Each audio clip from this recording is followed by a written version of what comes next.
بسم اللہ الرحمن الرحیم۔ امام علی مقام رضی اللہ تعالی عنہ کا سر مبارک خولی بن یزید کے ہاتھ ابن زیاد کے پاس بھیج دیا گیا اور باقی شہیدوں کے سر قیس بن اشعث اور شمر وغیرہ کے ساتھ روانہ کیے گئے۔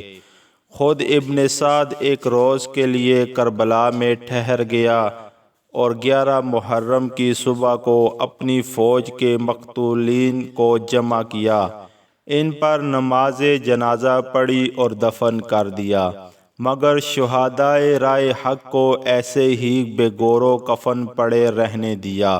پھر پردہ نشین بیویاں اور امام زین العابدین رضی اللہ تعالی عنہ، جنہوں نے اسی میدان میں رات گزاری، کو قیدی بنا کر کوفہ روانہ کیا۔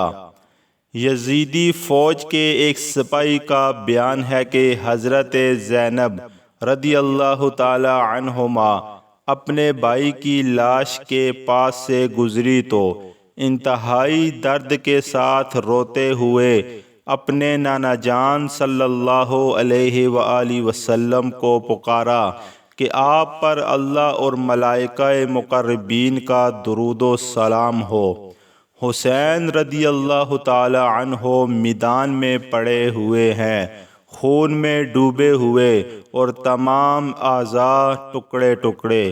آپ صلی اللہ علیہ وآلہ وسلم کی بیٹیاں قید میں جا رہی ہیں، آپ کی اولاد قتل کی گئی، ہوا ان کی لاشوں پر خاک اڑا رہی ہے۔ حضرت زینب رضی اللہ تعالی عنہما کے ان الفاظ کو سن کر دوست دشمن سب رونے لگے۔ پھر جب کربلا سے یزیدی لشکر چلا گیا، قبیلہ بنی اسعد جو قریب کے گاؤں میں رہتا تھا، انہوں نے آ کر حضرت امام حسین رضی اللہ تعالی عنہ اور ان کے ساتھیوں کی لاشوں کو دفن کیا۔ اہل بیت نبوت کے قافلے کے باقی افراد 11 محرم الحرام کو کوفہ پہنچے، جبکہ شہداء کے سر مبارک پہلے ہی پچائے جا چکے تھے۔ امام علی مقام کے سر انور کو ابن سعد نے خولی کے ہاتھ ابن زیاد کے ہاتھ بھیجا تھا۔ جب خولی حضرت امام حسین رضی اللہ تعالی عنہ کا سر مبارک لے کر پہنچا تو گورنر ہاؤس کا دروازہ بند ہو چکا تھا، چنانچہ وہ سر انور کو لے کر اپنے گھر پہنچا اور ایک برتن کے نیچے ڈانپ کر رکھ دیا۔ پھر اپنی بیوی نوار کے پاس جا کر کہا، تیرے لیے زمانے بھر کی عزت لایا ہوں۔ اس نے پوچھا، وہ کیا؟ خولی نے کہا، حسین رضی اللہ تعالی عنہ کا سر لے کر آیا ہوں۔ اس کی بیوی نے کہا، لوگ سونا چاندی لے کر آتے ہیں اور تو رسول خدا کے نواسے کا سر لایا ہے۔ خدا کی قسم میں آئندہ کبھی تیرے ساتھ شب باش نہیں ہوں گی۔ یہ کہہ کر وہ بستر سے اٹھ گئی۔ اس پر خولی نے اپنی دوسری بیوی کو، جو بنو اسعد سے تھی، کو بلا لیا۔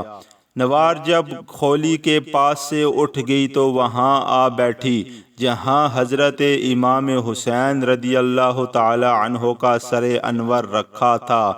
وہ کہتی ہے کہ خدا کی قسم میں نے دیکھا کہ ایک نور برابر آسمان سے اس برتن تک ایک ستون کی مانند چمک رہا ہے، اور میں نے سفید پرندے دیکھے جو برتن کے ارد گرد منڈلا رہے تھے۔ صبح ہوئی تو خولی سر انور کو ابن زیاد کے پاس لے گیا۔ پیارے دوستو، انشاءاللہ آئندہ کے واقعات نیکسٹ ویڈیو میں بیان کیے جائیں گے۔ اگر آپ کو ہماری ویڈیو پسند آئی ہے تو ویڈیو کو لائک کریں اور ہمارے چینل کو سبسکرائب کر کے ہماری حوصلہ افزائی ضرور فرمائیں۔